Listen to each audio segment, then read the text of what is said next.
नमस्कार. न्यूज 18 लोकमतवर आपण पाहताय दिवसभराच्या बातम्या. आपल्या सगळ्यांचं स्वागत. मी मिलिंद भागवत. या क्षणाची एक मोठी आणि महत्त्वाची बातमी आहे, ती म्हणजे सर्वोच्च न्यायालयातल्या सुनावणीची. राज्यातल्या एकनाथ शिंदे यांच्या उठावामुळे शिवसेनेत उभी फूट पडली. राज्यात उद्भवलेल्या सत्ता संघर्षावर मंगळवारी सर्वोच्च न्यायालयात महत्त्वपूर्ण सुनावणी होणार आहे. शिवसेना, ठाकरे गट आणि शिंदे गट यांच्याकडून सर्वोच्च न्यायालयात वेगवेगळ्या प्रकारच्या याचिका दाखल करण्यात आल्या आहेत. या याचिकांवर 5 न्यायमूर्तींच्या घटनापीठापुढे एकत्रित सुनावणी होईल.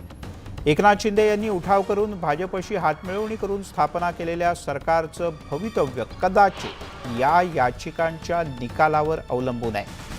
त्यामुळे मंगळवारी सर्वोच्च न्यायालयात होणारी सुनावणी ही महत्त्वाची असेल.